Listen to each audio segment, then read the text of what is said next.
Votos cordiais de saúde e paz a todos. Como de costume falamos, trago o abraço fraterno do Grupo Espírita Francisco de Assis a todos que fazem, a todos que frequentam esta casa e que permaneçam, como desde o início, fiéis a Cristo e a Kardec. O tema de fato exige de nós uma atenção especial, mas não só pelo tema em si, mas para um processo de uma análise coletiva de como andam as nossas experiências frente a este sentimento. Que eu confesso aos senhores que quando caminhava para esse nosso trabalho, eu disse, eu acho que hoje vai ser uma das poucas vezes que a gente vai falar de um tema que não permeia as nossas vidas. Porque não é muito comum, convencional, esperar que espíritas possam, em algum momento, desenvolver o ódio.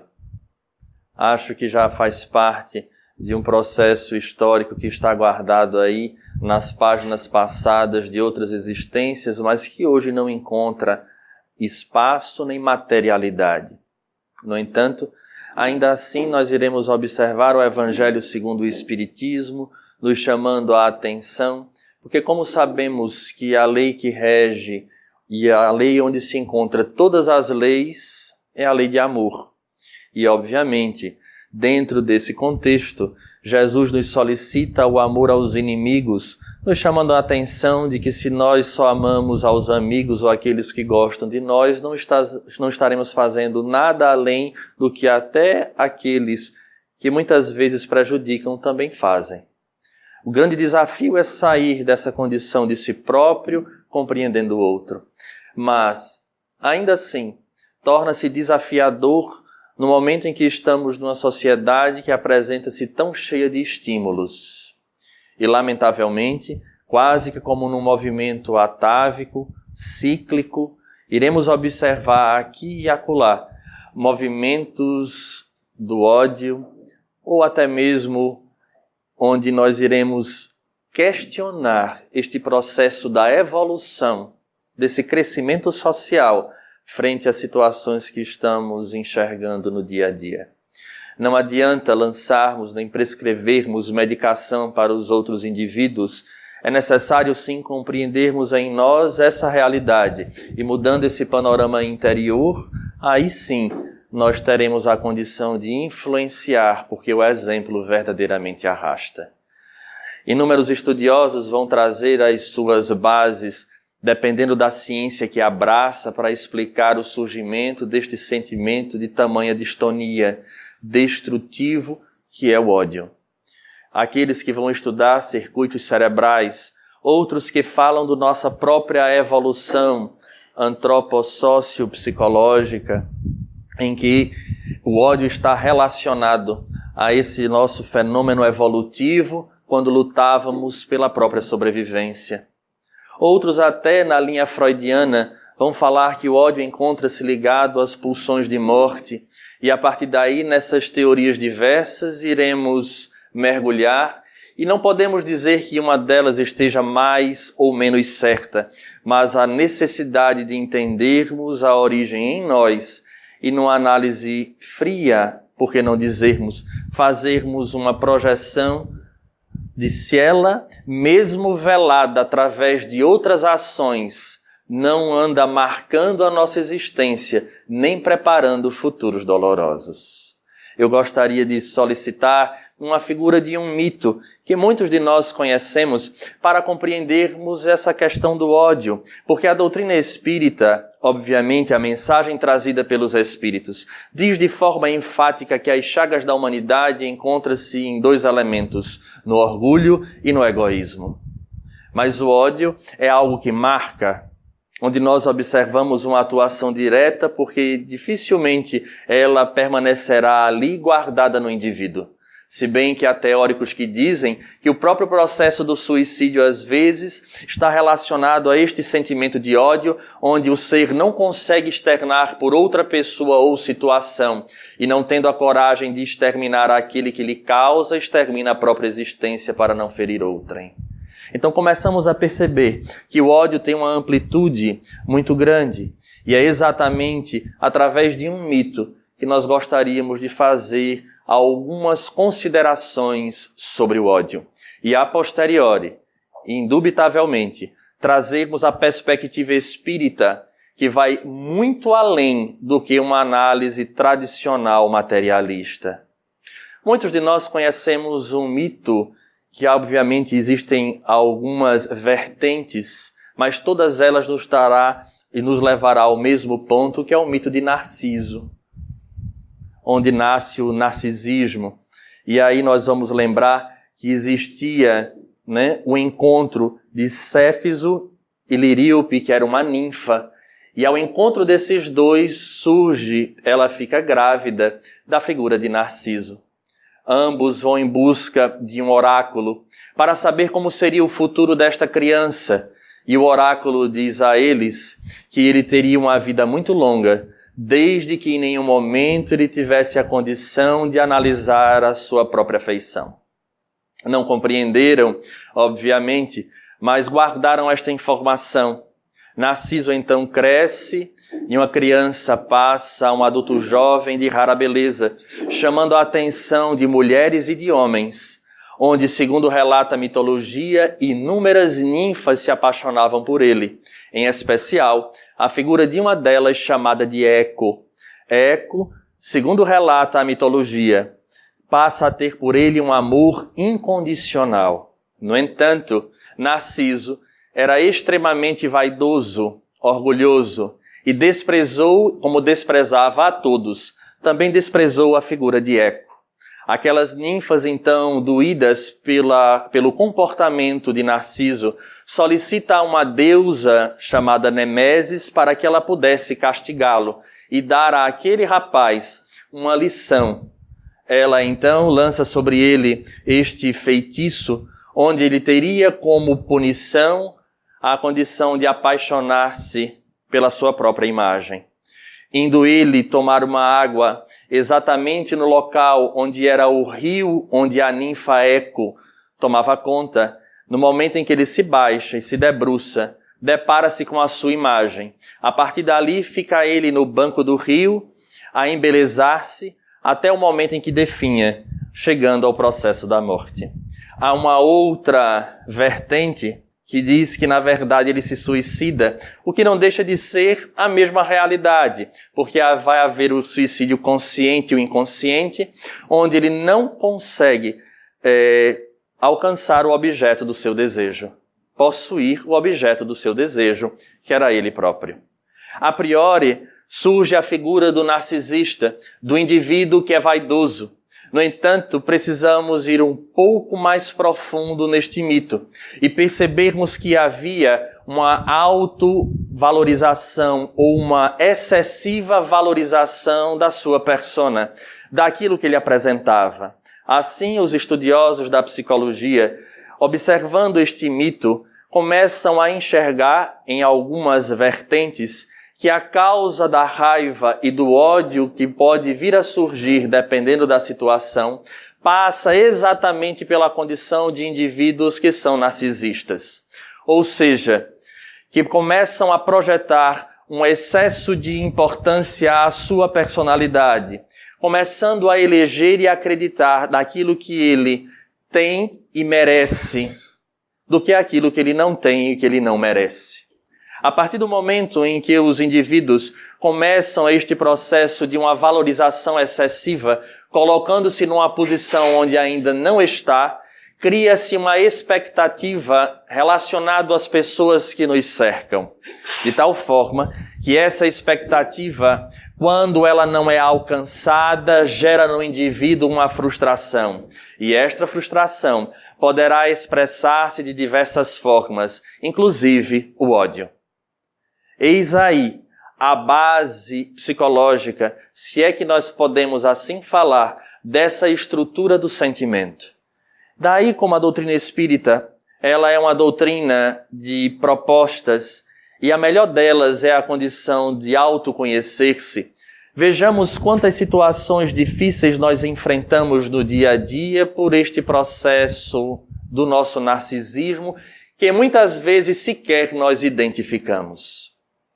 Nós vamos em determinado local, entramos numa fila ou alguém nos trata mal e nós dizemos que não merecemos aquilo. E ao invés de buscarmos compreender a limitação do outro indivíduo ou do fato que surge imediatamente, nós reagimos muitas vezes com impropérios ou violências veladas frente àquela situação, pessoa, fato. De tal forma que não nos reconhecemos no outro, mas achamos que o outro encontra-se num pedestal, ou melhor, num patamar abaixo que o nosso. E uma vez estando acima, nós não podemos ser lesados em nossos desejos, lesados em nossas expectativas. E quando analisamos esta tese e vamos observar no processo existencial, principalmente nesses dias contemporâneos, quantos fenômenos de assassinatos e de situações diversas que surgem porque sentiram ou tiveram as suas expectativas frustradas. A violência contra a mulher, quando alguns homens são largados, cria-se o processo da separação, não aceitando aquela frustração de ser deixado por ela, parte para uma agressividade, um sentimento que irrompe sem um controle. E assim começamos a perceber que faz-se necessário esse entendimento de si mesmo, para não virmos a nos tornar vítimas desse narcisismo que muitas vezes nos atinge e criamos desculpas diversas aqui e acolá. Ainda na realidade da matéria, analisando o nosso processo fisiológico, todos nós já sabemos que existe uma relação muito íntima entre o que nós sentimos e o eco que trazemos para o nosso corpo físico. Esses rompantes, os indivíduos que vivem ligados a este sentimento doentio que é o ódio, frequentemente são pessoas que se tornam, como podemos dizer, adoentados de forma crônica. A começar pelo humor, segundo pela própria condição orgânica que não suporta esta vibração, tendo em vista os produtos bioquímicos gerados na intimidade, de tal forma que destrambelha a máquina orgânica, gerando problemas a priori aparentemente dos mais simples, como a hipertensão arterial. Muitas vezes problemas gástricos, problemas além da pressão, gástricos, segundo alguns, ligados à psiconeuroimunologia, vinculam-se também a questões de cânceres. Lembramos a figura de Dr. Bernie Siegel, onde de uma forma especial trata os seus pacientes, desde pacientes oncológicos, não só com processo cirúrgico, mas em especial com acompanhamento psicológico. Segundo ele relata, indivíduos que apresentam determinados tipos de cânceres são frutos da mágoa ou de sentimentos como o ódio e o rancor, que obviamente, gerando a energia que desequilibra frente às emanações mentais que aquilo ali acontece de forma repetida, o organismo não consegue um restabelecimento da sua homeostase, a tal ponto que há uma modificação celular e disto surge a neoplasia, que quando não tratada em tempo hábil, leva o indivíduo ao fenômeno biológico natural da morte. Diz ele então aos seus pacientes que verdadeiramente precisa que ele trate a origem do problema, porque a cirurgia irá extirpar a consequência, não a causa. Daí porque tantas recidivas, e a doutrina espírita vem alastrar e muito este processo, para que venhamos a entender da nossa responsabilidade nestes dias que estamos passando em mais uma experiência terrena. Lembramos de um caso em especial que relata ele em seu livro de uma senhora que chega num estado já avançado com o câncer de mama de origem. E ali a metástase já começava e diante do seu relato, ele diz a ela, não tenho condições mais de lhe tratar, não da forma que você espera, Mas ainda assim ela insiste e diz a ele, mas me dê uma chance, o que é que custa? Afinal de contas, de uma forma ou de outra, mesmo que você falhe no tratamento, o resultado será o mesmo. E aí ele insiste e diz, mas no seu caso, seria como achar uma agulha no palheiro para termos o êxito nesse tratamento. E ela disse, eu sou a agulha. E ele diz, tudo bem, então você me conte a sua história. E ela relata a história. E diz ela que tinha um marido e este marido a havia traído. E desde o momento em que ela descobriu essa traição, passou a nutrir por ele um sentimento de ódio. Mas ao mesmo tempo utilizava para massacrá-lo, porque nem liberava ele para seguir a vida, nem dava a si própria a condição de libertar-se. Obviamente, como não tem como trancafiar nada nem ninguém, ele toma o seu rumo e o sentimento permanece. E a frase que ela utiliza relatando a Dr. Bernie Siegel, o que representava aquela situação, disse ela, era uma dor no peito de tal intensidade que o meu desejo era arrancar o peito fora. E ele diz a ela, eis aí a origem, então, provável desse seu câncer. Vamos trabalhar. É necessário que você trabalhe psicologicamente para compreender e desenlaçar-se deste nó, enquanto nós iremos atuar do outro lado, na condição única e exclusiva da matéria. E assim acontece. E em seu livro, chamado Amor, Medicina e Milagres, iremos observar que essa senhora verdadeiramente foi a agulha no palheiro, revertendo o quadro.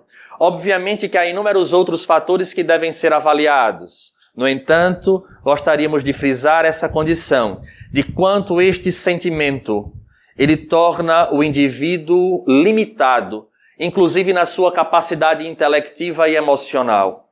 Porque os indivíduos que atingem o ponto do ódio passam a viver através de uma monoideia, que é exatamente estar relacionado àquele indivíduo ou àquela situação que lhe marca a tal ponto que ele passa a ser comandado por este tipo de sentimento, pelo fato, pelo indivíduo, por qualquer situação que esteja comandando a origem do ódio que agora brota em seu coração. E é interessante, porque se existe algo que nós prezamos, pelo menos é o que se ouve falar hoje constantemente, é ser livre. E é a coisa que nós mais questionamos e refletimos cotidianamente. Será que nós somos livres?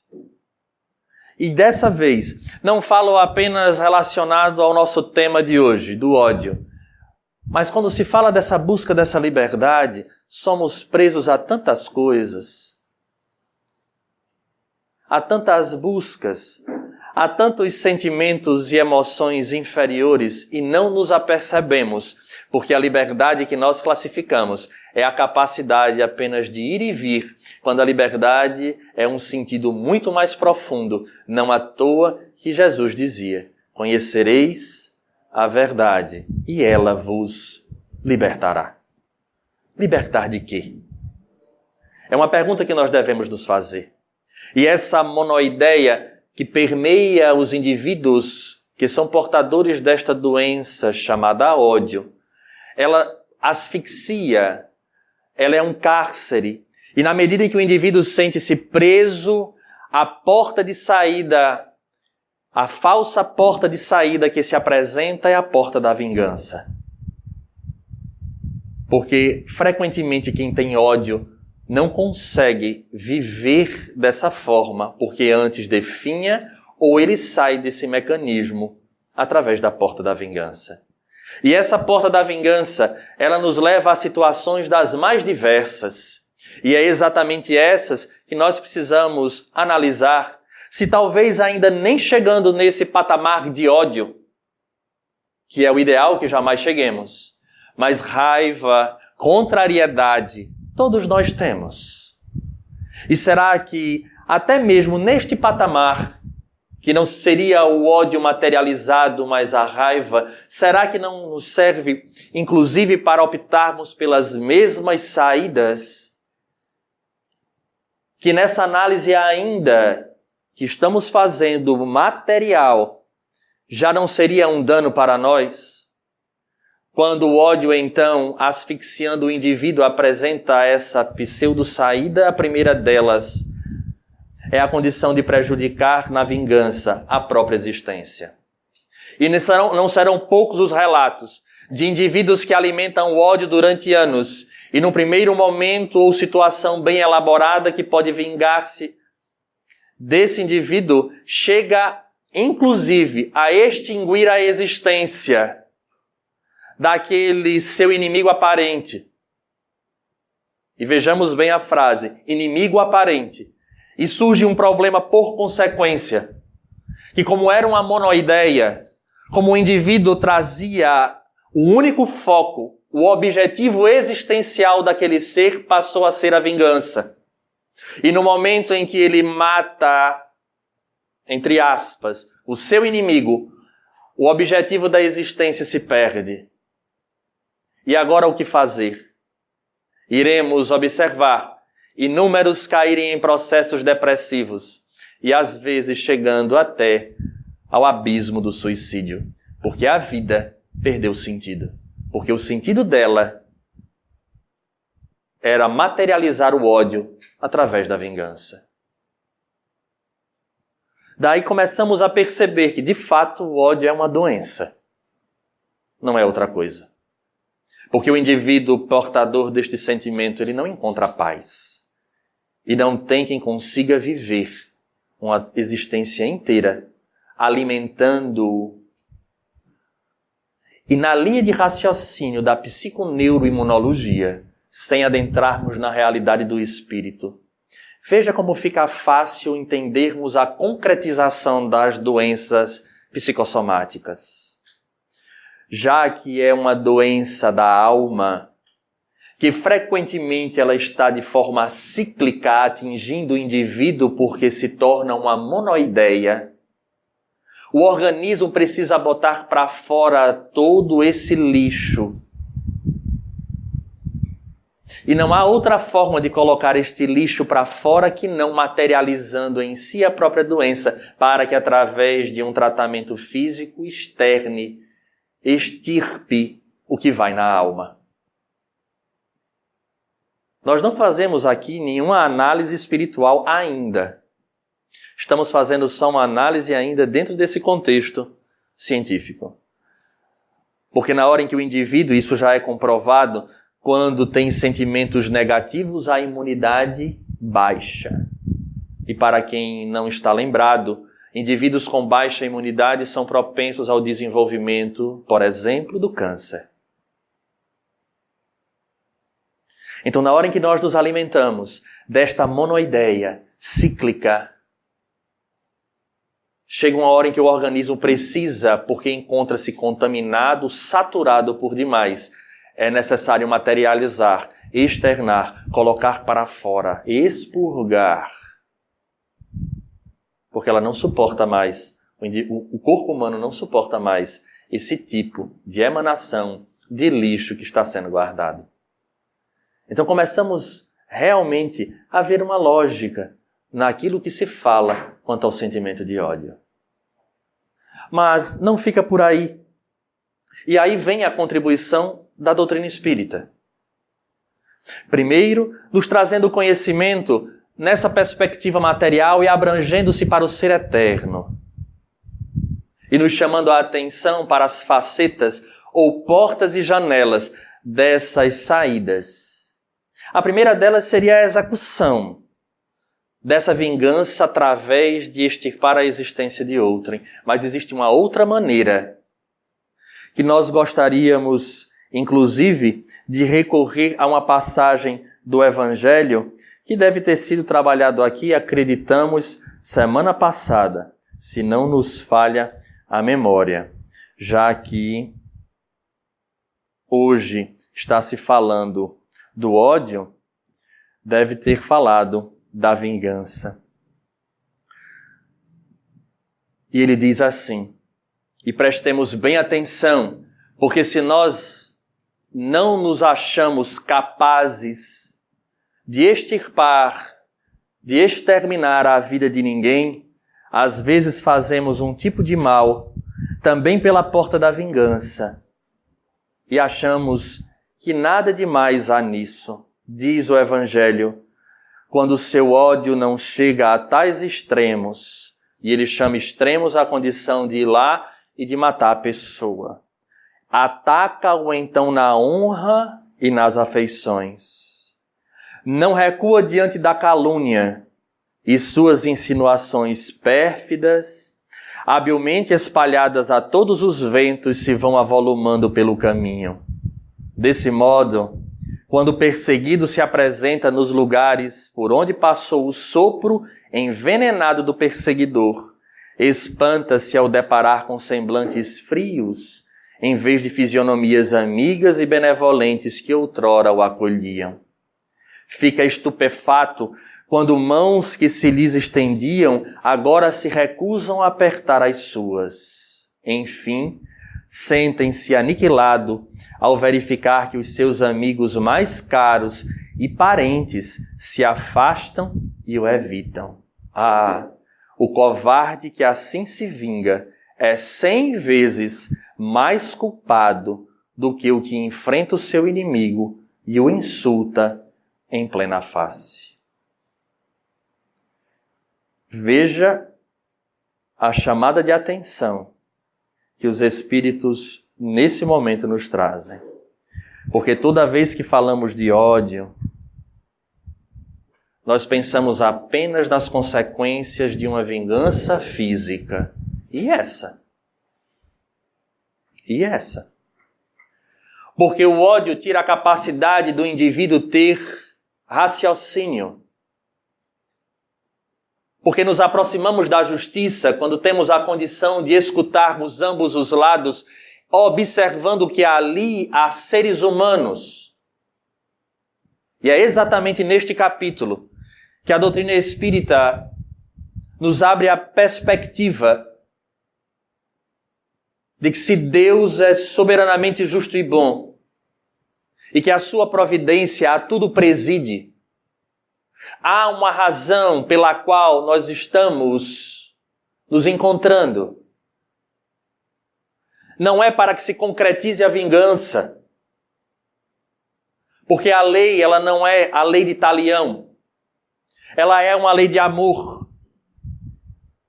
E quando os Espíritos trazem a realidade de Deus e da reencarnação, dá-nos agora a capacidade de utilizarmos desta fé raciocinada.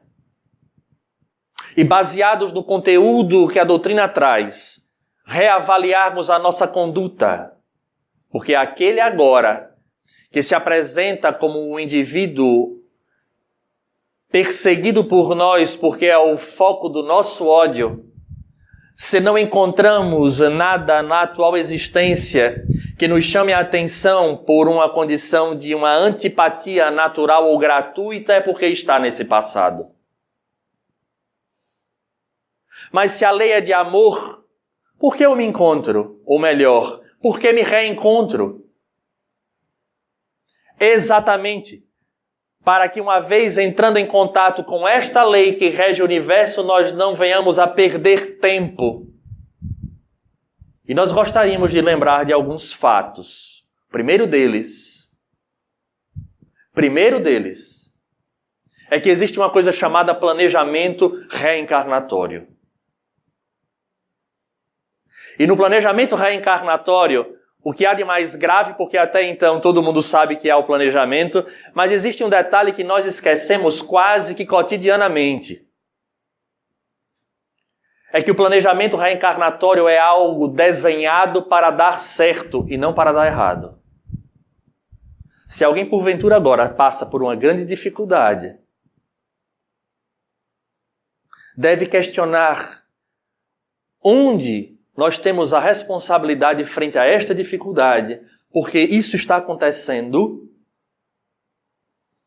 mas é o melhor para nós. Porque a lei não erra.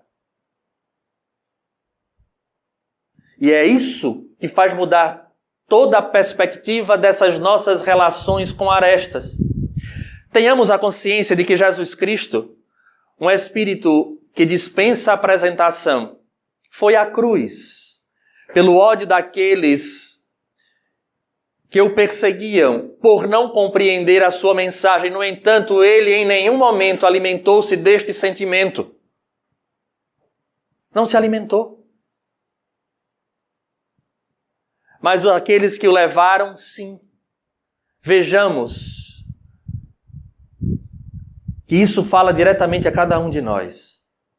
Ninguém está reencarnado de forma errada, no lugar errado, no corpo errado, tendo as suas relações sociais de forma errada. Talvez esteja sendo errada a condução, porque nesse processo da condução é exatamente a figura do narciso que nós falamos, das nossas expectativas frustradas, da não compreensão do outro, daquele que enxergamos como inimigo quando foi recolocado em nossa existência para apararmos as arestas.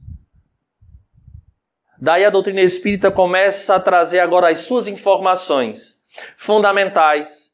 E onde é que nós iremos encontrar estes grandes ódios? Observe que são sempre em pontos cruciais de nossa vida, frequentemente, dentro da célula máter da sociedade, chamado família.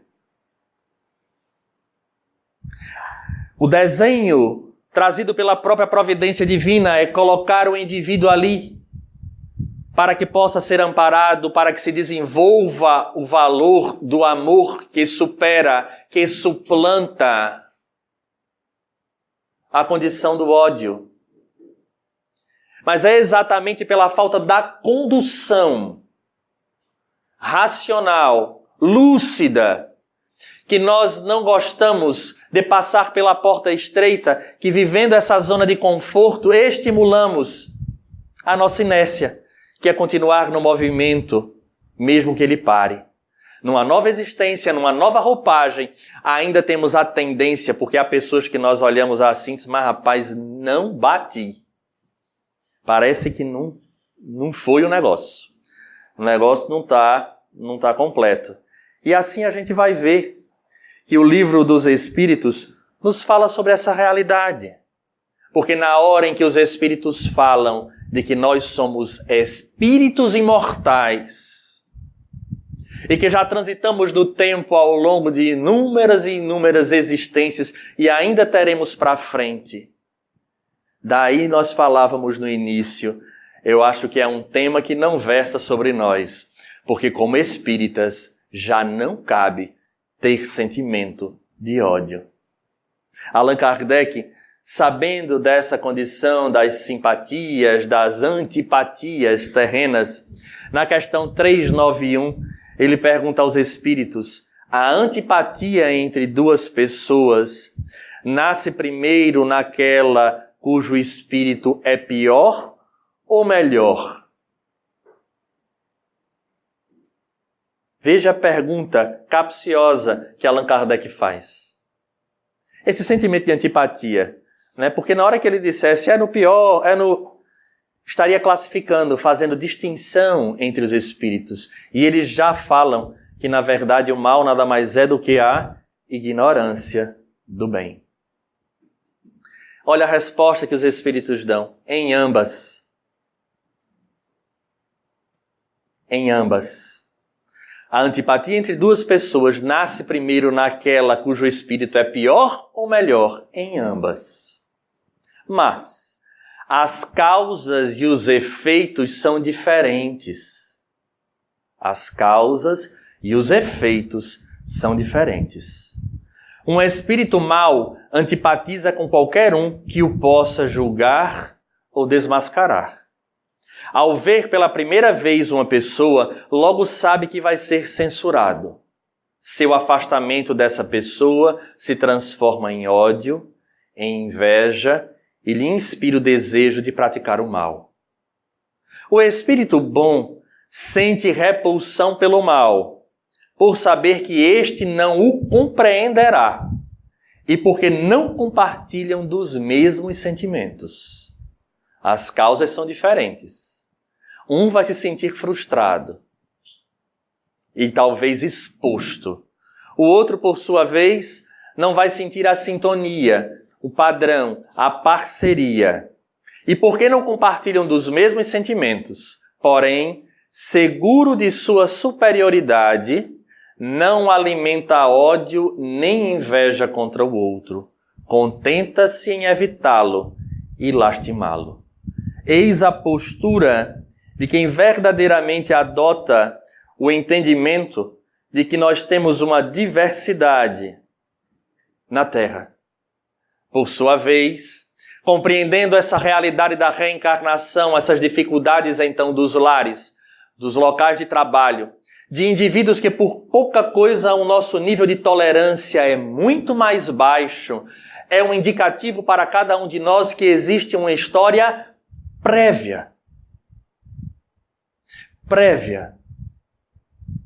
Só que agora vem a responsabilidade de quem é espírita. E o Evangelho aborda isso, porque ele não solicita que a gente abra o peito e que o coração bata conforme bata um amigo. Mas se nós compreendemos a engrenagem do espírito, no seu processo evolutivo, entenderemos por que devemos optar pela condição do amor, mesmo que este amor, no primeiro instante, seja não fazer mal a outrem e fazer a ele tudo aquilo que nós gostaríamos que ele nos fizesse na condição. É engraçado porque é uma condição de ação, não é de sentimento puro. Estou falando de sentimento na sua pureza. Por isso que eu disse sentimento puro, na sua pureza.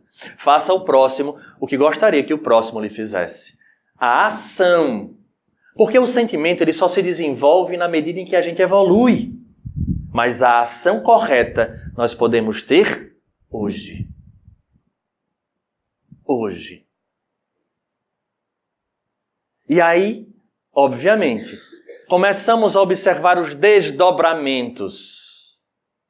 Os desdobramentos do espírito que opta pela manutenção na monoideia do ódio e pelo espírito que opta a agir de forma ética, mesmo diante daquele que lhe causa um desconforto no campo dos sentimentos, no campo das emoções. Quando os espíritos trazem a realidade do espírito, de que nós somos espíritos imortais, obviamente, é relatado a Allan Kardec que existe a matéria, que existe o espírito e que Deus está acima de tudo. E mais adiante os espíritos falam que é necessária uma liga que venha a juntar o ser espiritual com o ser material. Logo, ele precisa trazer características desses dois universos, porque senão não cria liga. E o nome desta liga é dado de perispírito, que é de fundamental importância nós compreendermos qual a sua função, para daí de forma racional optarmos por combater o ódio em nós. Em especial, porque no outro é responsabilidade dele e não nossa. O que nós não podemos fazer é estimular os outros neste sentimento de ódio, quando nós ouvimos e vemos o nosso país em especial isso ser nutrido quase que cotidianamente. Para o leigo até se entende, mas para cada um de nós espírita, que sabe que o mundo mental ele é advindo da realidade do espírito, e aí vem a chave de todo um processo, porque o perispírito é uma liga que junta espírito à matéria, de tal forma que ele recebe as consequências em via dupla, em mão dupla.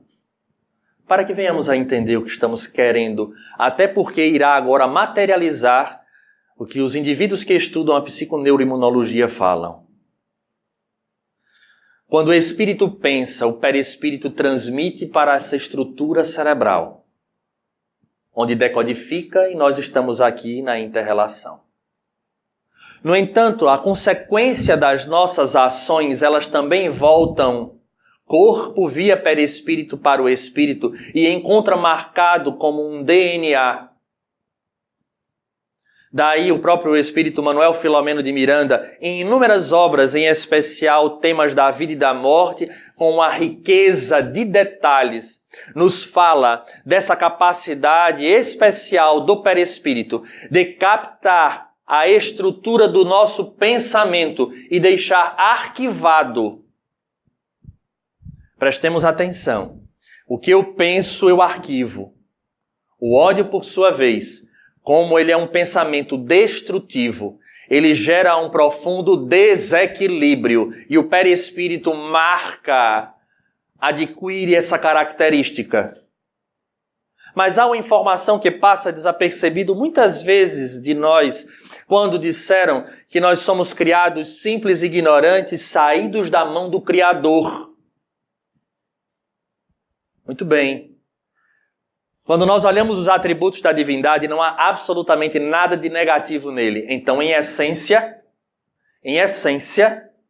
nós não trazemos vibração negativa a não ser a vibração divina, porque saímos do Criador simples e ignorantes. Então, em essência, nós somos harmonia. Nós nos desarmonizamos. Mas se saímos da mão do Criador, ele não colocou lá uma pontinha de ódio. Peraí, vou botar uma sementinha de ódio, uma partezinha no perispírito de irritabilidade, de intolerância. Não. Isso é do nosso desenvolvimento. A partir do momento em que o indivíduo, então, vibra nesta frequência do ódio, gera um desequilíbrio que está em choque com o perispírito em sua essência. Mas está gravado. Está gravado. Eu penso, o perispírito capta e guarda. Então o pensamento de ódio, que é aquele que é frequente, que ele é constante, que ele é cíclico, que ele nos traz uma monoideia, ele cria uma vibração peculiar. De tal forma que quando o indivíduo desencarna, ele entra na espiritualidade numa situação deplorável. Porque como é sintonia, ele não consegue encontrar-se em patamares de equilíbrio, porque a sua frequência é uma frequência animalizada, porque isso se encontra como resquícios do nosso processo evolutivo tendendo para a animalidade e não para a angelitude. Vai viver o verdadeiro, entre aspas, inferno, porque inúmeras deformidades espirituais se apresentam fruto deste sentimento chamado ódio. Não satisfeito, porque a lei ela é uma só e igual a Deus ela é imutável, é necessário reencarnar para dar prosseguimento às etapas evolutivas. E aí vem a grande informação, onde mistura a genética, onde se mistura as características hereditárias e a beleza, e eu digo genuína, trazida pelos espíritos. No momento do reencarne, primeiro se busca frequentemente tutores que tenham a ver com esse espírito reencarnante. E que aí se encontra a responsabilidade de estarmos criando agora as nossas relações do amanhã. Sejam relações harmônicas ou desarmônicas. Estamos criando hoje. Temos a chance de não termos distúrbios de relacionamento, conflitos de relacionamento amanhã. Depende de nós. No momento, então, do reencarne, escolhido os tutores por esta lei de afinidade e do nosso histórico pregresso, o espírito irá procurar no gameta masculino, no espermatozoide, aquele que lhe trará a carga genética compatível com a sua necessidade na atual existência. O que significa dizer que como a vibração do ódio é uma vibração perniciosa, tendendo para a animalidade, este perispírito irá externar o desequilíbrio no corpo físico, para que ele coloque para fora de uma vez todo esse conteúdo deletério que passou uma ou mais de uma existência nutrindo. E como a vibração é desarmônica, os corpos vêm frequentemente disformes, apresentando distonias, problemas fisiológicos e muitas vezes até incompatível com a própria existência. Porque a ligação, como ouvimos no Livro dos Espíritos, ela é feita molécula a molécula, célula a célula, e o perispírito vai estruturando, modelando, colocando para fora esse conteúdo energético nutrido durante todas as existências anteriores. Daí, porque os espíritos dizem que nós somos aquilo que nós pensamos. É perfeito. O mecanismo é impecável. Nós somos verdadeiros engenheiros do corpo que nos abriga e das relações que nós criamos. Desta forma, começamos então a notar que seria uma falta de alto amor não optarmos pela compreensão em relação ao próximo. Porque na medida em que eu odeio o outro, na medida em que eu persigo o outro, Joana de Ângeles compara que é como se fosse uma brasa, em que enquanto você não tem tempo de atirar a brasa naquele que você deseja, você se queima por segurar. Nós estaremos criando problemas dos mais diversos. E quando encarnados? Se esse ódio desperta neste processo, ainda na transição da nossa existência, complementando a linha do perispírito, essas vibrações começam a atuar sobre o corpo, gerando o que a ciência hoje já mostra, baixa da imunidade, abrindo portas para vírus, bactérias e neoplasias por conta das mudanças das células frente àquela frequência deletéria advinda do sentimento pernicioso. É desafiador, então, para cada um de nós, a condição do não odiar, porque é o próprio processo, como disse, do alto amor. Mas a doutrina espírita não para aí. Continua. E nos esclarece algo que nós às vezes nos desapercebemos, mas sentimos as consequências.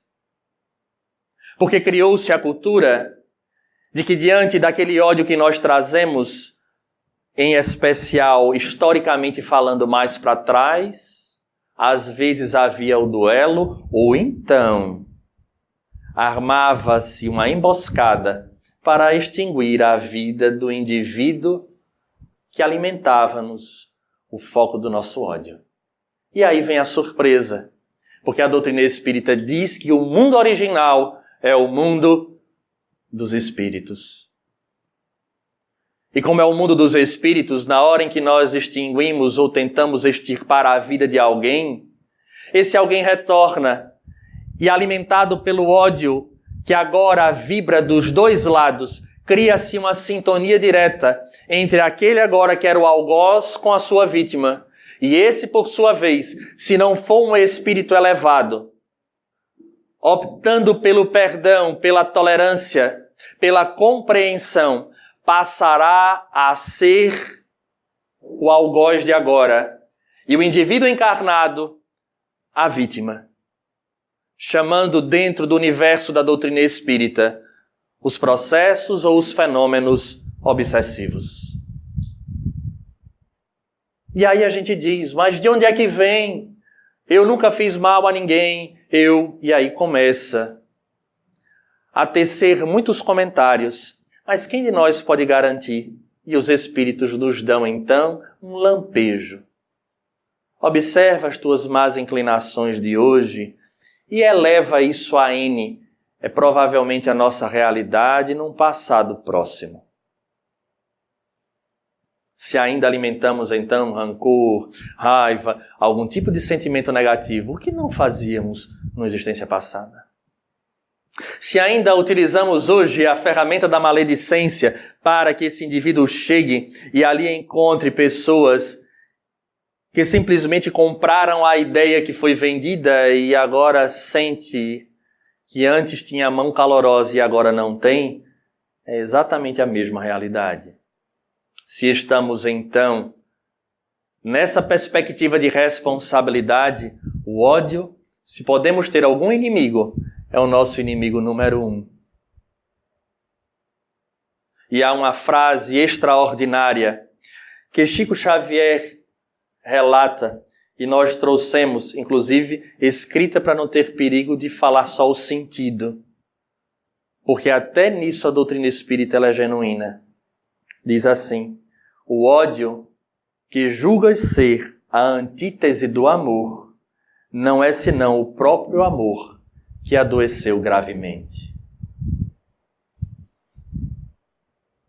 E aí vem uma perspectiva extraordinária, cujos livros daqueles autores espirituais clássicos, Victor Hugo e tantos outros, trazendo nos seus romances através de médiuns como Divaldo, como Zilda Gama, relatando histórias diversas de espíritos que agiram mal na sua existência e ao retornar ao plano espiritual foram descobrir que eram pessoas tão caras, mas que por conta de fanatismos aqui, de visões ideológicas equivocadas acolá, colocaram acima da própria humanidade. Nós não sabemos das nossas relações. Esse indivíduo hoje que se alimenta e que nós alimentamos os sentimentos negativos, precisamos ter muito tento. Porque nessa perspectiva que Chico Xavier nos traz, é muito interessante, porque na nossa cabeça, o ódio é a antítese, é o contrário do amor. E na verdade ele nos chama a atenção para dizer que na verdade o ódio é o amor que adoeceu gravemente. Façamos uma análise rápida para encerrarmos o nosso estudo da noite. Quando as pessoas não têm importância para nós, em termos de vínculo e convivência, porque todos devem ter uma importância, o ser humano em si deve ter a importância, mas estamos falando em termos de relacionamento. Quando é alguém que nós não conhecemos e passa pela rua e nos esculhamba, fala algum impropério, às vezes nós temos até aquela emoção desequilibrada, mas logo em seguida passa e olhamos aquela pessoa como um ser que está doente. Mas o ódio só surge quando nós temos relacionamento com aquele indivíduo. Quando criamos a expectativa, quando esperamos ser tratados de forma diferenciada, quando não queremos ser traídos, quando existe vínculo. Vínculo. Na medida em que se rompe esse vínculo, como nós não aceitamos, o lado narciso não aceita a frustração, inclusive daquela forma agressiva, nós nos revoltamos e muitas vezes descambamos para o ódio. Daí, se porventura, nesta análise da noite, nós temos ódio a alguém, tenhamos a coragem de admitir para nós mesmos que isso é fruto do amor que tínhamos e que esse amor apenas adoeceu. E que cedo ou tarde, reataremos este laço. Nessa perspectiva, Jesus nos solicita que antes de irmos ao altar para depositar qualquer sacrifício ou oferenda, que possamos voltar atrás, reatar os nossos laços, porque afinal de contas estaremos ganhando tempo, porque cedo ou tarde é exatamente isso que acontecerá. Nas nossas famílias, figuras que nos causam determinados tipos de emoção e não sabemos, bem-vindos à realidade da reencarnação. É a chance. A quem mais é dado, mais se é solicitado. Porque agora nós temos o conhecimento e o conteúdo. Que possamos vigiar, orar nossos pensamentos e sentimentos, para que não estejamos estruturando formas corpóreas com tantas dificuldades. Para que não seja necessário criarmos relações tão conflituosas quando sabemos que retornaremos para reatar os laços, porque a lei soberana é a lei de amor. Que não nos demos a oportunidade de entrarmos num processo de depressão nem de loucura, porque são os resultados advindos deste sentimento doentio que é o ódio. A doutrina espírita é uma doutrina de propostas. Ela não vive de imposição. Ela traz o esclarecimento para que o indivíduo agora, portador dele, possa fazer a melhor escolha. Porque verdadeiramente nós não somos vítimas da vida, somos agentes modificadores da nossa realidade. Aos irmãos desta casa, um grande abraço, votos sinceros de saúde e paz.